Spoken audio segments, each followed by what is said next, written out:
Good afternoon. How you doing? Good. Everybody have a good lunch? Everybody want to sit in one place and not move for 60 minutes right after eating lunch? I will do my part to help you. I say this occasionally, like I think attending a conference and actually trying to learn productively for a whole week, especially the session after lunch, is a lot harder than speaking. So you guys are doing hard work. I'm not saying that to flatter you. It actually is hard. I will try to make it as easy as possible for you to stay awake and alert by being interesting.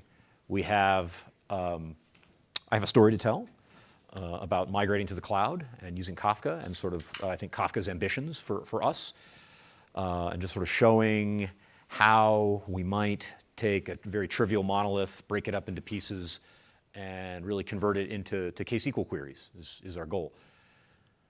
That involves a very ambitious demo. So that part actually might be harder than sitting and listening. I don't know. We'll have to compare notes afterward. But there's going to be a demo. I'm going to talk through some slides. I will show you some things going on in Confluent Cloud and with a product called KSQL DB and all these things. We've got an hour. So that's the basic program that we've got. I'm wondering what your level of experience is. Let's just go with vanilla Kafka.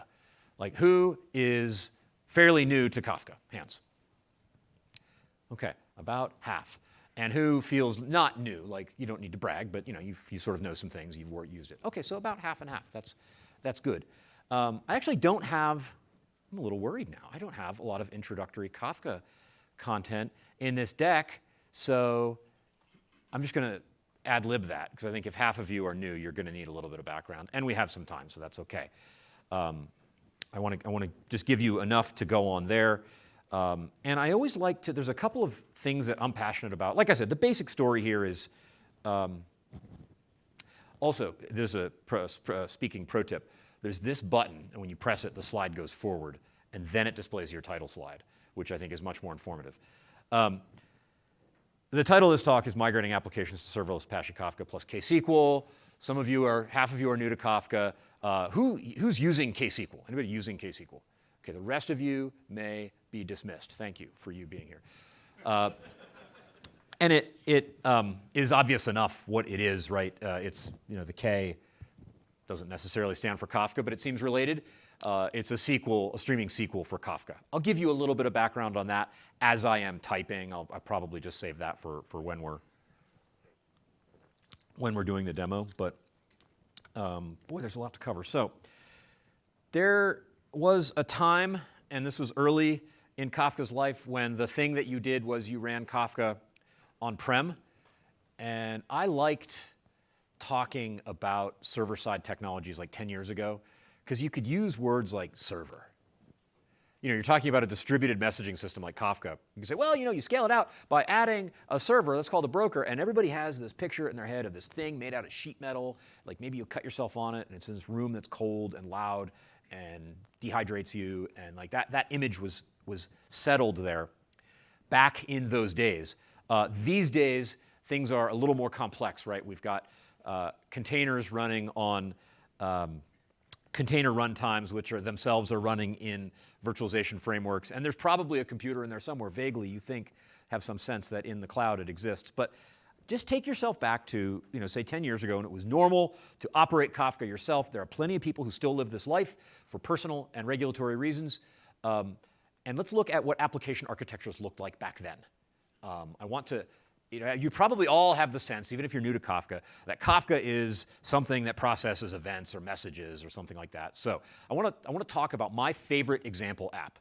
And if you've seen me talk about Kafka before or give a demo, you know that this example app manages to work its way into a lot of things I talk about because it's just fun and easily accessible. So I've got this movie rating service, and I'm rolling this out circa, let's say 2012, 2013. Plenty of things happening in the cloud then, but the way people used Kafka then looked like this. And this app, the idea is there's moviegoers out in the world. And maybe we encourage them only to do this when they're at home watching Netflix or Disney Plus or Amazon Prime. Maybe I'm not supposed to say those things. I don't know. I'm ad-libbing right now, but I hope there's like a tape delay. I kind of actually don't hope there's a tape delay. But there is some video streaming service, and you're using, because it'd be rude to use your phone at the movies, but you're watching a movie, and as you're watching the movie, you're rating the movie, right? You're tapping some, like 1 to 9, or a little slider or something like that, so you can rate the movie as you watch it. So all of these mobile app movie ratings are flooding into a Kafka topic. And a Kafka topic is just a durable log of events, all right? A lot of people new to Kafka, might think of a topic as a queue, like in a legacy message queue. That is not the case. If you ever say Kafka queue, if you're in that habit, that's one of those things where you want to have like a rubber band on your wrist and you snap it, give yourself some negative reinforcement, so you stop saying that. It's a log. It's an actual durable record of immutable events that happen out in the world. And those immutable events are people rating movies. That's the picture I want you to have in your head. And those ratings with like their user ID and the ID of the movie they're watching and the rating that they give the movie go into that Kafka topic, just one after another. And a fairly unsophisticated use of Kafka would be just to use that for this event ingest.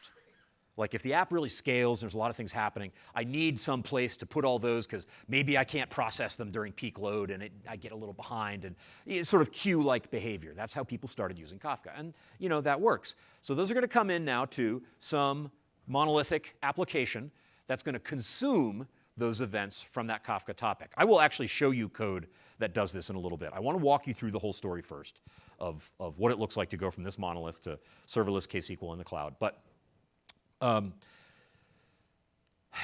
there's a monolithic application that consumes those things, right? And the ratings are nice, but what do we really want to know? We're going to want to compute some analytics around those ratings, all right? And for purposes of simplicity for today, I will just show you average ratings per movie, because you don't want to watch me type too much. So we're going to compute one roll-up, and that's averages of lifetime averages of movies.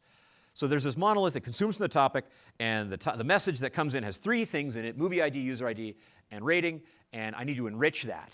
And this is a very common thing that Kafka consumers do. You consume a message, and essentially you have to join that message to some other thing. It's got some kind of key in it. I mean, everything's a foreign key, really. There's no constraints, but that doesn't mean it's not a foreign key. That movie ID, and so I go to this database table. I've got a table in MySQL of every movie ever made. In my case, there are like 920 of them, so this is a very limited universe. But all the movies ever made in this table in MySQL, I get the message, I have the movie ID, I go query the table, and now I have a title and a release year and a rating, and that is a little bit more informative, right? I at least have a name that I can go with. And what do I have to do? Just think about this. And folks, I talk to like real live companies building things on Kafka that live this life. This slide makes me a little sad. I have to start you in this world. And this is the story. This is the world you knew. And I have to show you that that world is broken, and we're going to get to the better world and eventually come back home and everything will be fine. But in that consumer, what do you have to do to calculate an average? It's not that hard, right? But you have to keep like a hash table where the key is movie ID, and then some little object in as the value where you keep track of the sum of all the ratings and the count of all the ratings, and you compute the average. It's not sophisticated math. Shouldn't have to Google to figure that out. If you do, no judgment, but like you are managing that data structure yourself in that consumer, okay? And there's lots of things that are bad about that. In the trivial example, in what I do, I have to give examples that kind of fit on a screen, and you can, in the space of 60 seconds, kind of get it into your head. So it's a really trivial example. But even in that trivial example, you have this state in your consumer, right? You've got this data structure in memory, this hash table. Those are not actually solid. You've got this hash table in that consumer. So if that monolith goes down and you restart it, you upgrade it or something like that, that state goes away. And if you don't want that to happen, what do you have to do? You have to come up with some mechanism for managing that state, which is all kinds of not your job if you work for my movie rating startup. Distributed state management is an example of exactly what you don't want to do. But this thing, so once I've got the average, I've enriched the message with an ID by looking something up in a database table, which, by the way, kind of terrible to do that kind of operation in the loop of consuming a message. Like I'd rather not do that because it might take a long time, it might fail. That database query is a somewhat risky operation. I have to deal with exception management, all kinds of things might go wrong there, and you don't want that sort of synchronous external interface to happen inside the loop of processing a message. But this is a common architecture. Not only is it not particularly cloud native, but it's an unsophisticated use of Kafka for you to be managing state yourself, for you to be querying a database to do the enrichment. Those things are, if I may say, bad.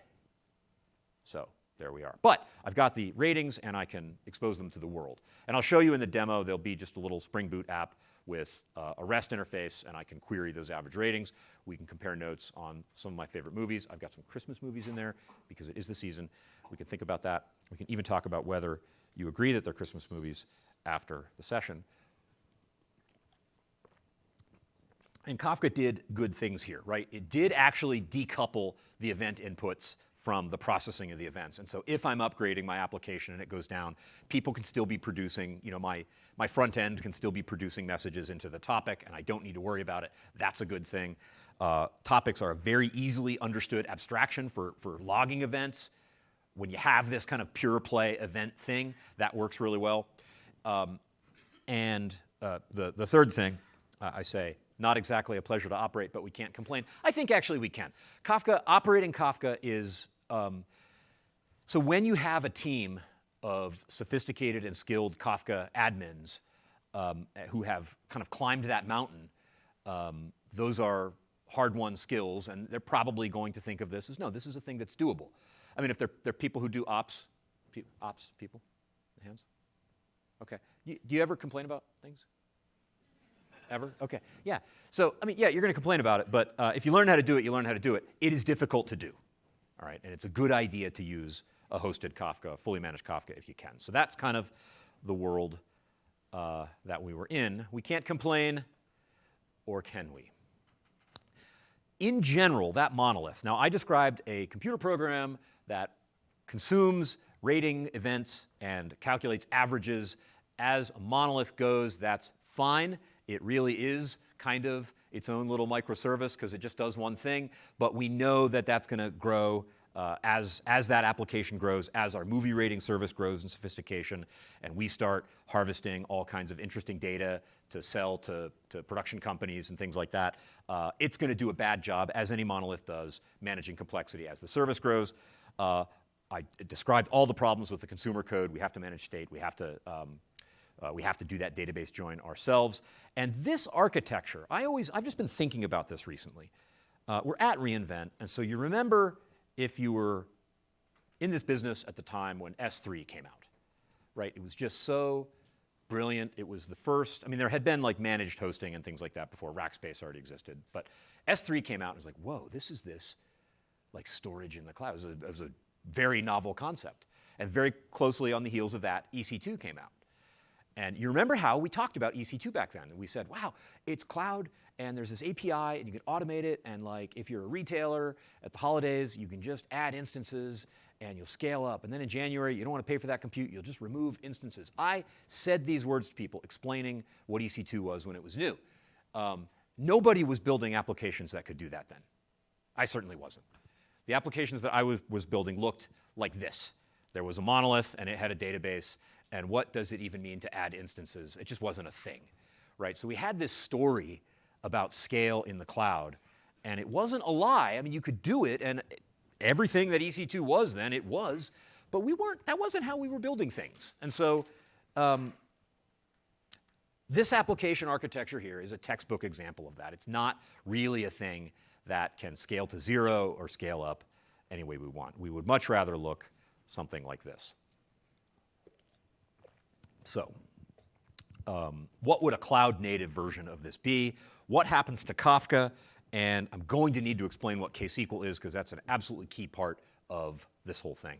We have significant chunks of Java code that disappear into SQL queries, and it's pretty cool. So what we're going to want to do, our plan here, so there's our current application architecture down at the bottom. Our plan here is to turn our users and our movies, and I'll just demo movies, but we have to join users, we have to join movies to this thing. We want to turn those into Kafka topics, not database tables. We want to get the data from a database table and get it into a Kafka topic. And there's a very good reason for that. Kafka is sort of jealous when it comes to data. It tends to want all that data to come in to topics as quickly as possible. And this is a pattern that people find when they start using Kafka. More and more things want to come into it. It has a sort of magnetic pull. And then, rather than operating our own Kafka cluster, which is usually a bad life choice, unless there's a regulator who tells you you have to, or you really just super duper want to, we're going to migrate all of these topics into Confluent Cloud using a thing called Confluent Replicator.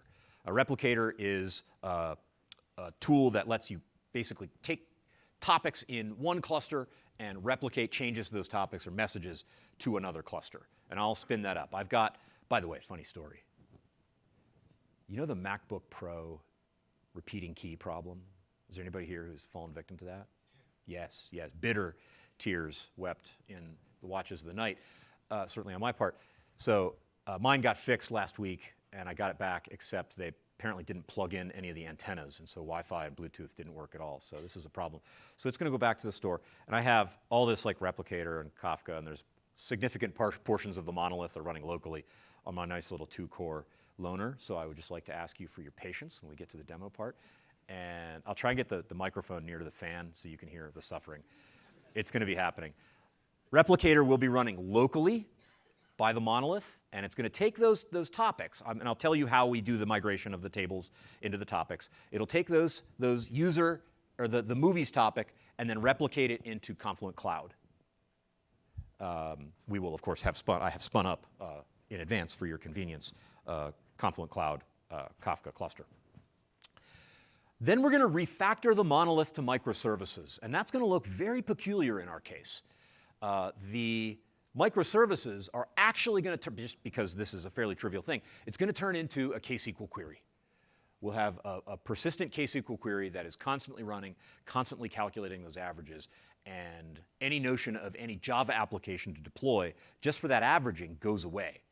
And for simplicity, I'm not showing you a web UI because there would just be things to move and touch and it would be a big pain. We're just going to do things restfully or from the command line. The web UI would be able to remain nearly untouched. So that REST interface that we'll hit the Spring Boot app with, that I'll show you, we would also be able to hit the KSQL query with. We'd be able to extract rows, average movies, from that KSQL query with a REST call also. And we'll just do that from the command line for simplicity. But the nice thing about this is all of the on-prem system gets to stay in place until this migration is complete. We really get to chisel these services off one at a time, move them to the cloud, move them into KSQL, and the on-prem system just gets to keep doing its thing until it's all done, and we can then shut Replicator off and shut it off and win. So those steps, again, one at a time. Fewer databases. I need to tell you how this works. I don't have, no, I'm not even going to do that. We'll just say we've got the ratings going into a topic. The monolith itself has a database. That database has a table of users and movies. We're going to show the movies table being extracted into a topic using a tool called Kafka Connect. Anybody familiar with, anybody use Kafka Connect? Okay, good. Oh, good. There's a lot of you. Nice. This is one of those parts of Kafka as a platform that's really amazing. So what you would do if you didn't have Connect is you'd write a consumer that looks for new records in the movies table, and anytime it sees one, it would, a consumer that would, I'm doing the other direction. You'd write a program that queries the movies table, looks for new movies, and when you see a new movie, you'd produce it into the Kafka topic, right? Connect has written that code for you. All right, we're going to be using an open source connector called Debezium to do that work. And so what it'll do is I'll have that data in a MySQL database. Debezium will connect to the MySQL server, telling MySQL it's a replica. So MySQL will be shipping its bin log over to the Debezium connector. And so Debezium will say, OK, all that data, I'm just going to put that directly into this topic. So we translate that database table into a topic. That topic becomes like a change log of those records. Make sense? It is an awesome thing. That happens a lot even in not cloud migrations, but just general Kafka integration stuff. Of course, then we'll get out of the business of operating our own Kafka cluster. We don't want to do that, so we're going to spin up a Confluent Cloud cluster. I've already done that, so you're not going to see me do the process of starting all that, I've got, because there's like credentials and this is being recorded and people see the credentials on the screen and somebody will say, oh, look, I have a key. Let me go do something while he's talking. So just to keep it simple, the cluster is already created, the credentials are already baked in and set up. But that cluster has to exist in Confluent Cloud. Confluent, just a word on Confluent Cloud. It's, of course, a fully managed Kafka service. And there are a few other interesting things about it. When you go from, remember the sheet metal and the cold room, the most concrete kind of hardware implementation you can have, and you start to move to the cloud, there really is kind of this cognitive process that you go through. All right, one is, I used to have these metal things. Now I have names of VMs. So step 2 is I've got VMs and I'll run Kafka on those VMs. And darn it, I know me some Kafka, and so I know what Kafka is made up of is brokers. Those are the individual instances, and there's a Zookeeper cluster, and so I need to have VMs for all those things. And it's nice that they're VMs in the cloud, and I don't have to think about infrastructure, and my costs are reduced, and all of the advantages of cloud computing, economic advantages, have already arrived there. But if that's as far as I go, and I'm still thinking about brokers and like thinking about the Zookeeper and even having that in my head at all, we're not quite far enough. And so what Confluent Cloud does, the way it thinks about this is it says, really what you want is topics. It is as if it is saying, what even is a broker? You don't need to know what a broker is. You want topics, and you want those topics to scale to some, down to 0 and up to whatever. You want to be able to write to them, read from them, have them retain data, and just pay as those things happen. And that's kind of the abstraction that cloud presents to you. So when you create a Confluent Cloud account, you create a cluster, but that's a namespace. You don't know how many brokers are there. That's not a valid question for the way Confluent Cloud thinks of a cloud service. All right, we create a cloud cluster. Then we have to deploy Replicator, and Replicator is going to take our movie ratings, our movies, and our users, and take them from the on-prem Kafka cluster that people are still dutifully operating and replicate those up into the cloud. So those will now be topics in our Confluent Cloud cluster. Note carefully, the old application is still running. Where are movie ratings getting produced? The on-prem thing. Where, when a new movie comes out and our movie database gets updated and Debezium, Kafka Connect picks that up and puts it in the movies topic, where does that happen? It happens on-prem, on the left side of this slide. And then Replicator picks it up and replicates it to cloud. That is just running, happening automatically. When I start it, my fans will talk to me for a little bit. And by fans, I don't mean you. I mean the fans on this laptop. But then it stays out of the way and works. It's pretty cool.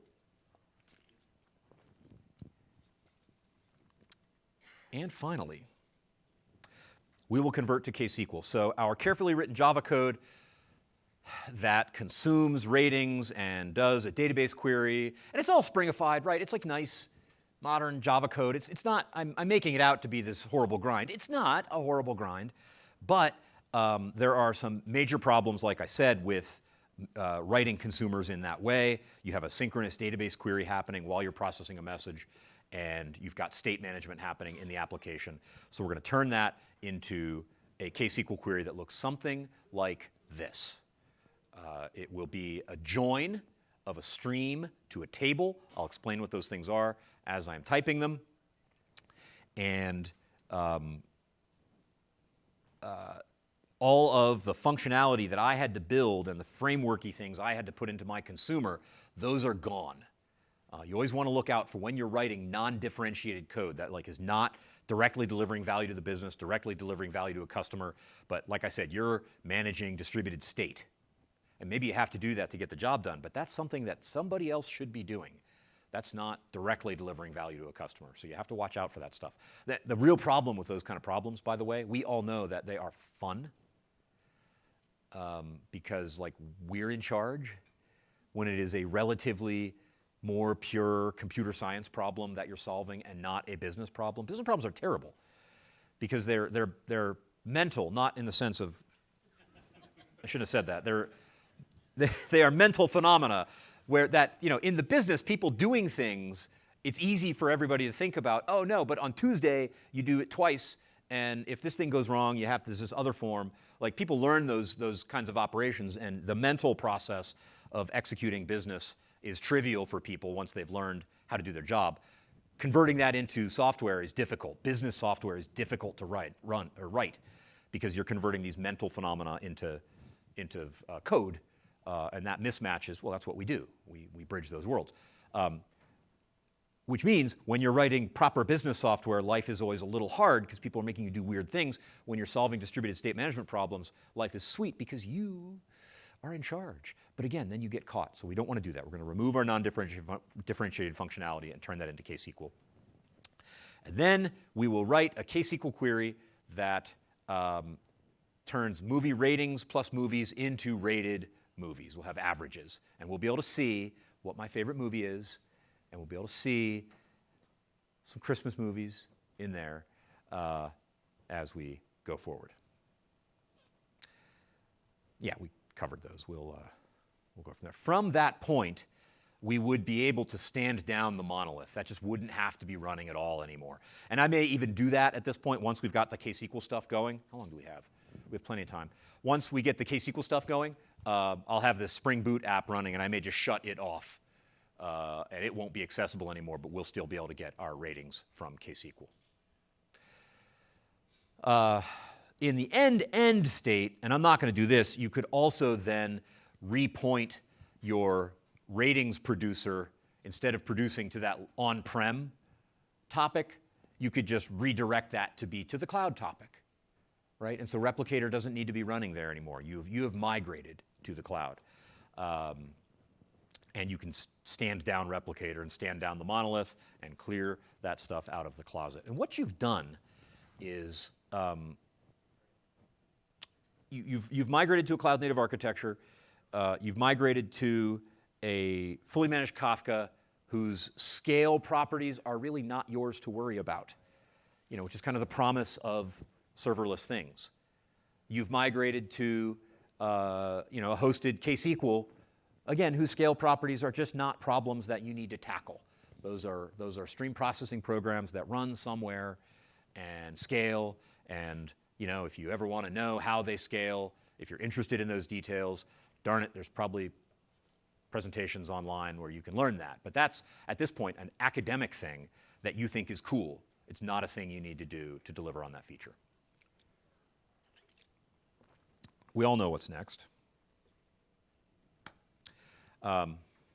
Questions before we demo? Yeah.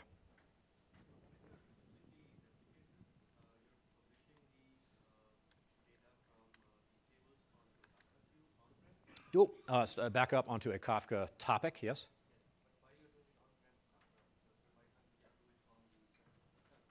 Oh, why can't we just do it on the cloud? That is what this story is all about. It's just that sometimes people don't start by doing the right thing.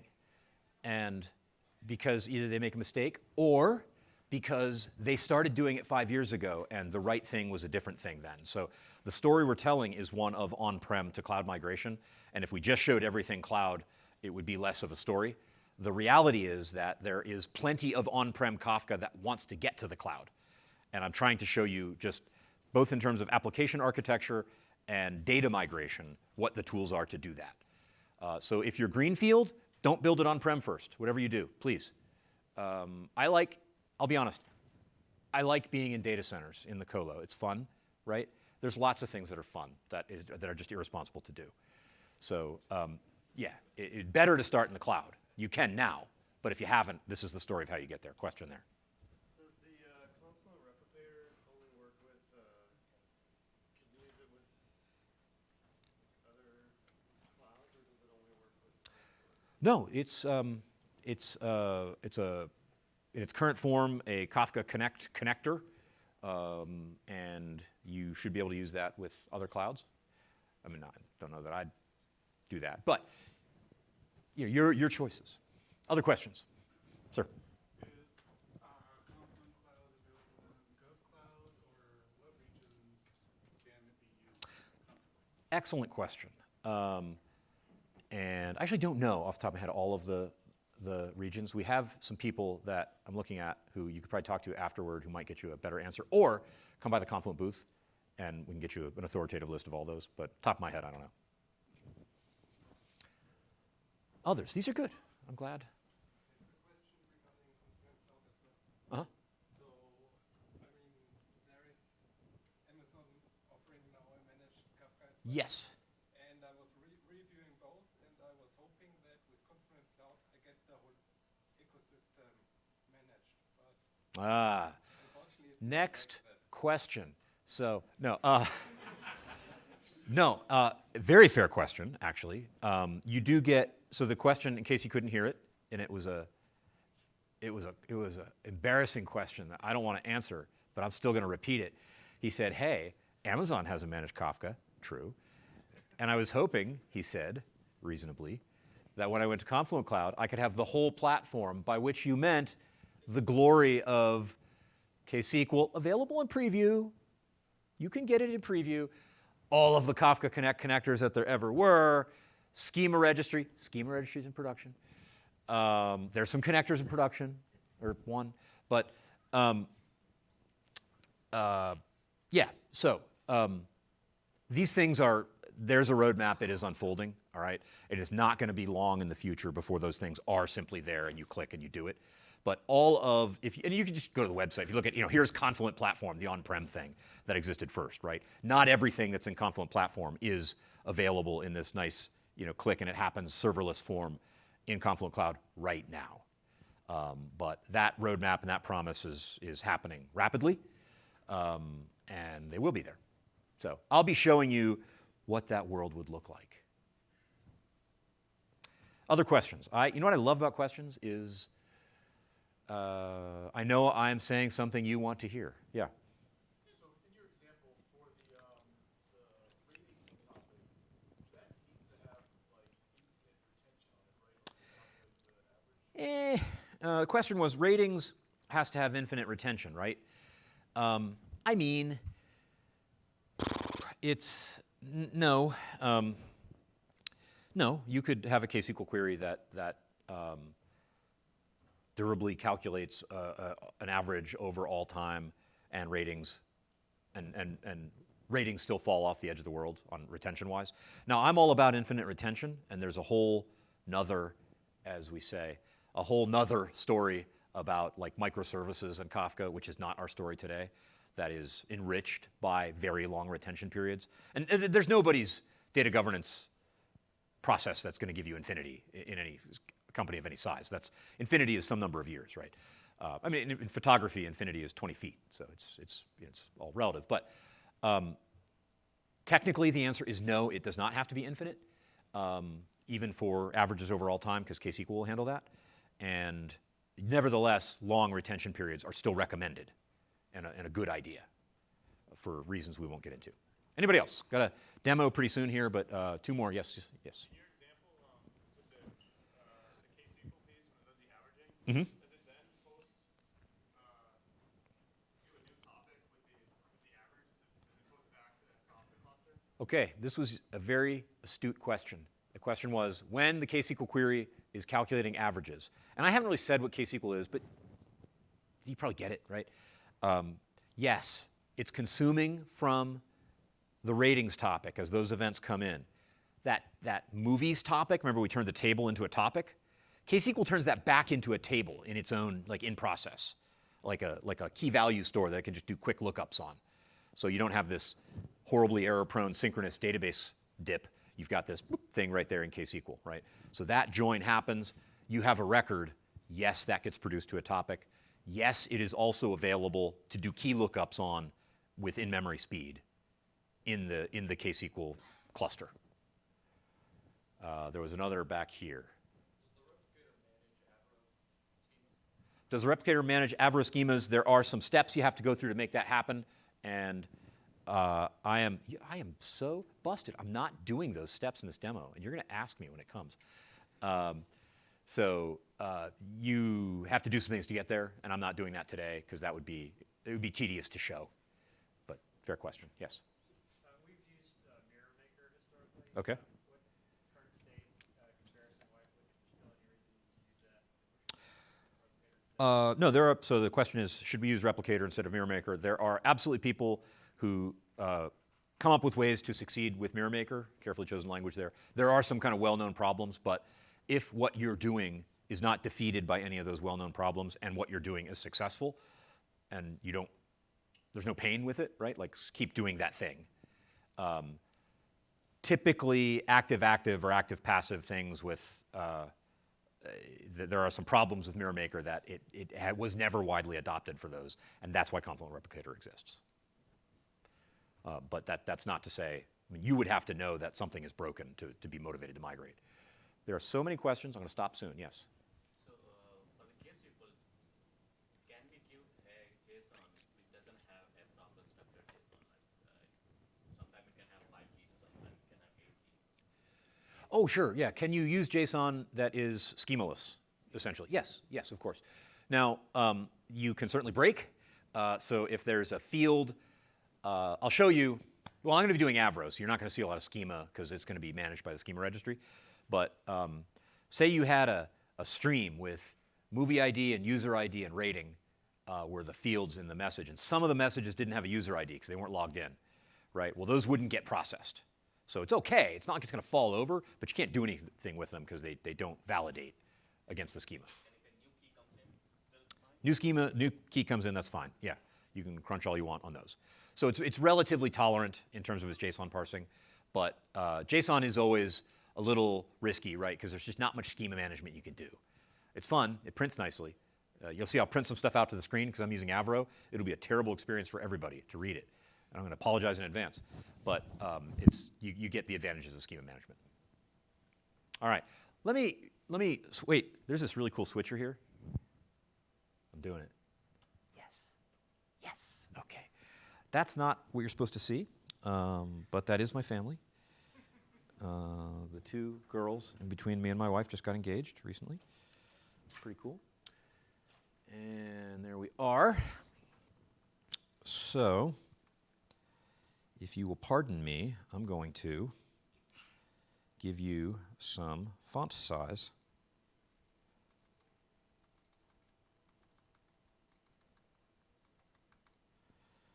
Because I think we need that. How's that? Everybody able to read that in the back? All right, nice. So I have started the monolith locally. It's running, and it's Dockerized, just like monoliths are. And there are a few processes in there. I've got Connect. I've got Kafka itself.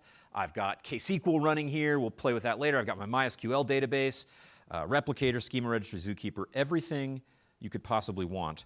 So let's go look at our data. Let's start with our legacy data, and then I want to walk you through the code a little bit. So pretty sophisticated schema. Try and keep up. Yeah, it's not so bad, right? Actually, this table of movies is interesting. There's a lot of metadata in there, but we're not really going to play with a lot of that. We're just going to look at ID. That's called movie ID. From movies, and we see, a few hundred of your favorite movies. There we are. There I saw Looper in there. The Adventures of Tintin. Man, what a great movie. Let's see. There's somewhere in here is the greatest movie ever made. We'll find it later. So yeah, that's the movies, and I need to show you the code too.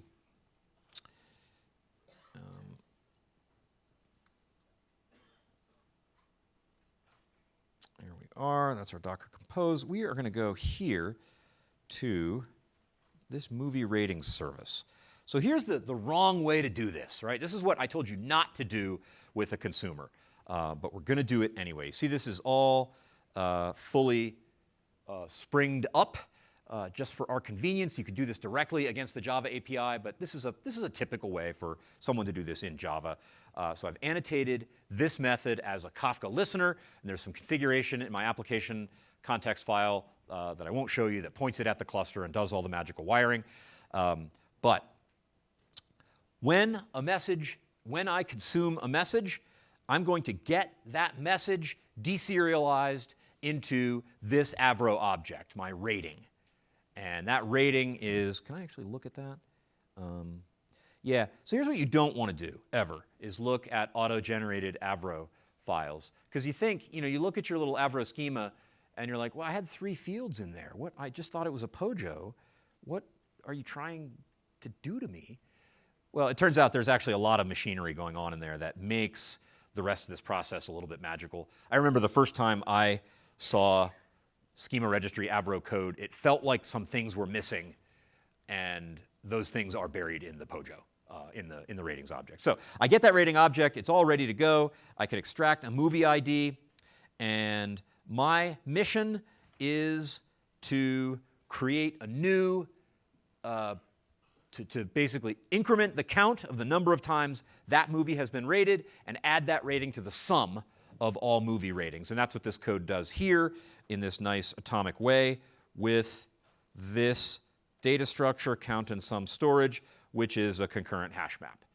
Okay? And this is actually fundamentally single-threaded code here, but we're just being a little bit safe about the way we do that. And then, oh dear, I have to look up the movie. And so I've got a Spring JDBC template lying around here. Again, this is just as pleasant as you could make it, but that's still a little bit ugly there. And I get that result back, and I turn it into a new movie object. So I take that row out of the database and rather manually here, turn it into a new movie. And movie, by the way, is also an Avro object. So if I wanted to produce that to a Kafka topic here, I could. This is all, actually we don't use that in this example code, but that's all set up, and I could use that, produce that into a Kafka topic, and schema registry would manage the schema, and I'd have all those advantages. So anyway, I manually basically go look that thing up, and really here is where I'm doing that join. I want to create an object called a rated movie, and rated movie has not just a movie ID, who cares about that, but also a movie title and a movie release year. So that's what I've enriched by doing that database query. I went and I looked that stuff up. I calculated the average. So again, I hope you don't have to Google that. And then I put that into my rated movie hash map, and I'm done. That's what the consumer does.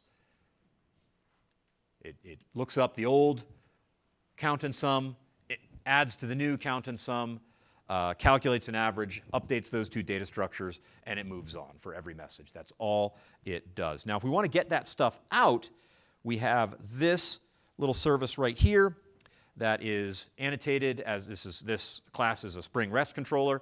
And I realize if you're completely unfamiliar with Spring, I know I'm not explaining Spring, but probably the basic ideas are obvious enough. It just does some magic to make these things work. All right. And what that does is returns my JSON object. Let's see if this works. I'm going to run it. This is the first of maybe 15 moments of truth in this whole demo. Looks good so far. Yeah, so let's go, and I need to be reminded of some IDs. Yeah, 362. Let's do that. Nope, not yet. Because there are no ratings yet. Error handling in this app, not that good. So if I do anything wrong, we'll get null pointer exceptions all over the place. I've got a little script here that it's got about a dozen or so of some of my favorite and least favorite movies, because why make it all good? And it's just producing 4 randomized ratings per second. And they're not all the same. There's a little normal distribution around each rating. So the numbers work out to be interesting. And so now we should be able to refresh that. And we see that, ooh, that's not a good rating. That's like the rating of the beast. And I kind of wonder why that's so low. I need to talk to somebody about that. But here is an absolute Christmas classic, Lethal Weapon, right? It seems like I'm having that argument, I don't know, about annually. But remember, it opens with what song? Somebody has to know this in this room. Jingle Bell Rock is what the movie opens with. Absolutely a Christmas movie.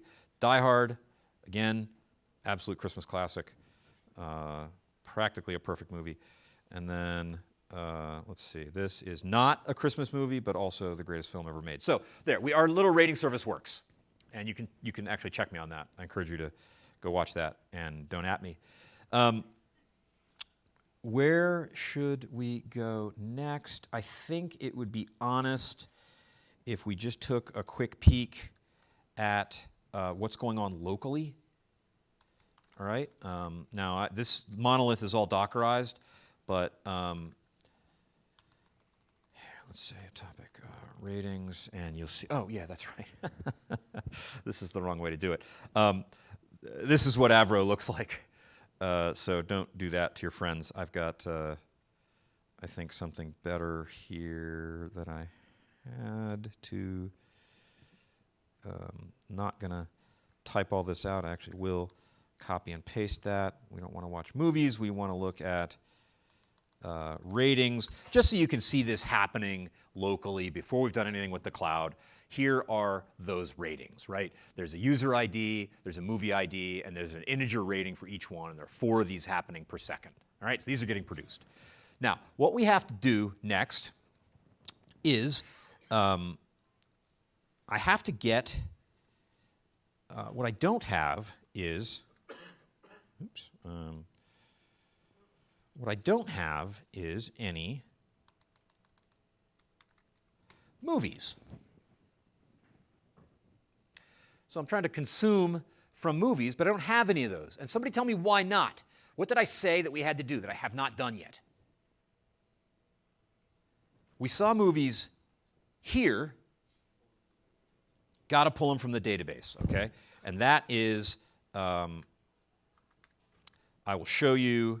I'm running it as a script because it is super, super tedious, but I'll show you what that script looks like. Connect, you configure Connect restfully. Basically, you throw a blob of carefully curated JSON at the Connect cluster, and you tell it things like, well, I want the Debezium MySQL connector, and here is where the database is. Here's how you log in, and here is where I want you to put the things that you extract, and what tables I want you to read. All that stuff just happens, right? Here's where the schema registry is, so you can manage schemas. That all happens. So I will run that. Should have run that before I give you that tour, because this actually takes a minute to spin up. But that connector is going to start, and once it starts, look, it's already done. Those are movies. I had started that consume on movies, and it hadn't done anything. But once we start up the Debezium connector, that database table goes into the topic. All right, so this is like step 1 of our refactoring. Get the stuff out of the legacy database into Kafka. Every day, all day, people are still using that legacy database, but you've got a connector running that's pulling the records from there and dumping them into the topic. All right, you have your Kafka solution, your new cloud-native, serverless, KSQL-based, glorious, brag to your friends about it application. Can use that. The database still needs to be there. There may be ongoing legitimate reasons for that thing, or just legacy applications that are still accessing that table. Let it be. Oh, good. Battlefield Earth was the last one on there. I am so sorry that was on the screen, and this is being recorded. Again, I hope there's a tape delay. But we can focus on that amazing film, Children of Men. All right. Where are we going to go next? We are going to need to move the local table into, or pardon me, the local topic, movies topic, into the cloud. So I'm going to start up Replicator. Now, Replicator does this to me sometimes, and I'm not sure what I did. This is probably some sort of demo preparation of mine. That error message said the connector already exists. So I deleted the connector using the REST interface, and now I have started it again. Same kind of thing. Now, while that starts up, let me show you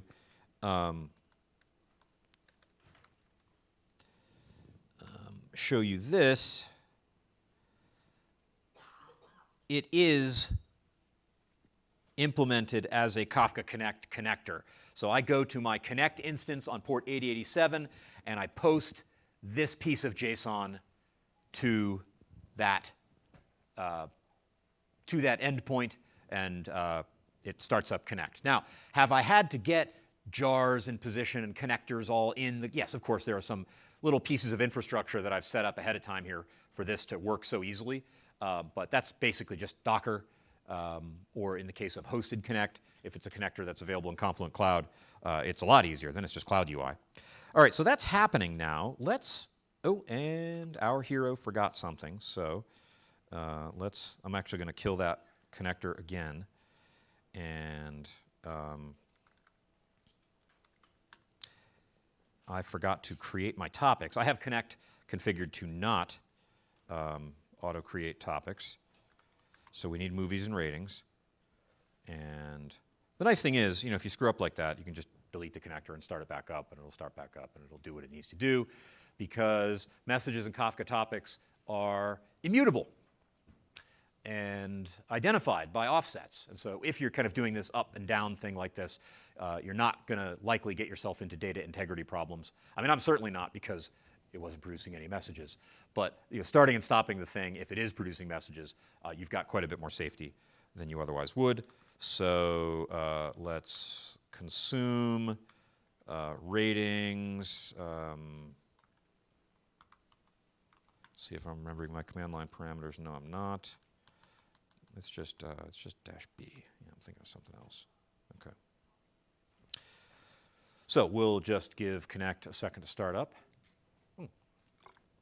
Have you ever seen anything so beautiful? I warned you. So because it's Avro, and there are just tremendous advantages to this being Avro, but this particular command line tool does not make it beautiful.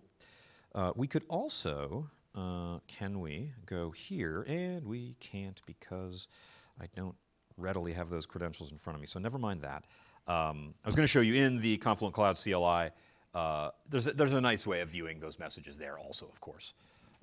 But we'll stick to command line. Now that we know those things are in cloud, we could check our movies, make sure those are there. Those are happening in the cloud instance, and I will go here and start up.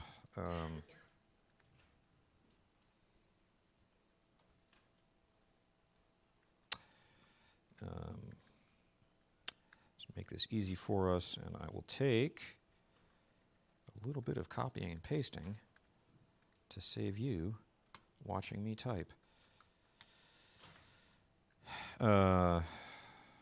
There we are. So here's our movies in Avro format. So not exactly beautifully rendered, but we are programmers here, so that's going to work. And I guess I will type this, KSQL DB CLI, KSQL, and we're going to point this at our KSQL DB server, which, in the magic of its configuration, is pointed at our Confluent Cloud clusters. We've got that stuff running in the cloud, and I want this to be our hosted KSQL service. Now, this happens to be the most advanced, cutting-edge, released 2 weeks ago version of KSQL that I'm using, called KSQL DB. And if you want to know more about that, you should go to an internet website called, this is tough, so listen carefully, ksqldb.io. I'll say it again, ksqldb.io. That's got examples and quick starts and Docker-based ways to just get started with things locally. Playing around with this actually has some really cool new features, and I'm really not showing you many of those because we're focusing on the migration story. But that is bad. Oh, that's bad because I'm in the wrong tab. I'm talking and there's an error message on the screen. Pardon me? What's that? Oh, I just needed to be where my Docker Compose was. Yeah.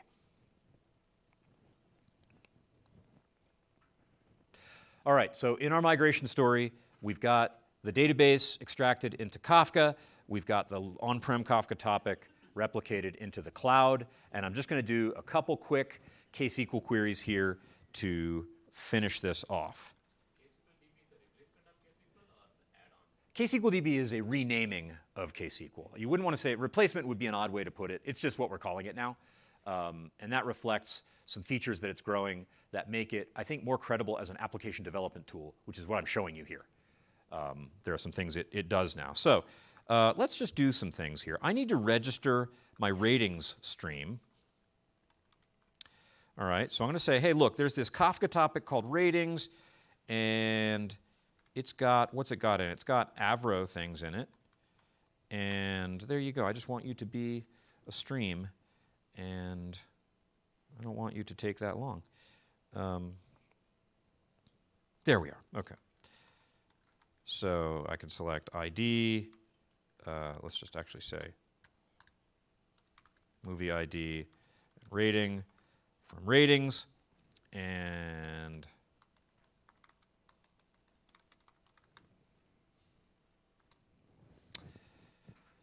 those ratings are there and useless. Like, what does that even mean? Quick, what's movie 354? You just don't know. So I'm going to stop that, and I'm going to create a table called movies. This is a KSQL table. So this is, let's see, value format equals Avro. This is KSQL turning that topic of movie records back into an internal key value store that is in memory and can be queried at in-memory speeds. Let's see, this is going to be movie ID, and there we go. And a movie with the same, oh, wow, really?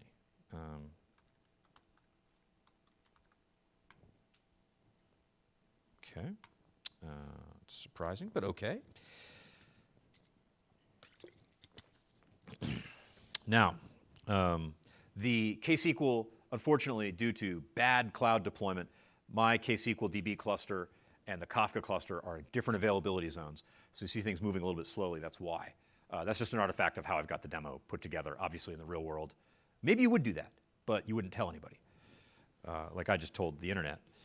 All right, so let's select title and rating from ratings joined to movies on ratings ID equals movies.movie ID. I'm not quite sure I'm getting that schema right. No, I'm not actually getting that schema right. So that is also movie ID, and I have to remind it that I want this to stream.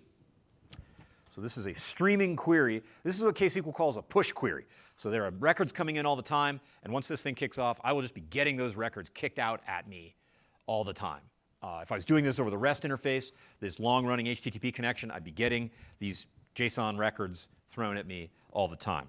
This is being a little bit disappointing right now, but again, because of my multi-availability zone thing, I'll just be patient and give it a second before I get to my last query. And You said the table is in memory.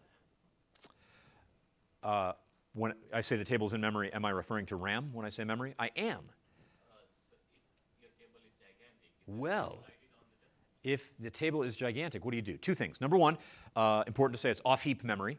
And the other thing is that KSQL scales out. And so what that is a topic partition's worth of records have to fit on one server. But if I partition my topic, which I do in Kafka, if you don't know what partitioning is, it's okay, we didn't talk about it. But if you do, partitioning and scaling out of the KSQL cluster is the story. I'm going to stop being patient with that, and I'm going to show you what this looks like. We want to do this. I want to create a table called rated movies as a select of title and release year and the sum of rating divided by the count of okay. As average rating group by title and release year. That, my friends, remember the Java code? Let's just look at that Java code because we have like a minute to do that. That Java code there, all this stuff and the database query and all that, that gets reduced to that query.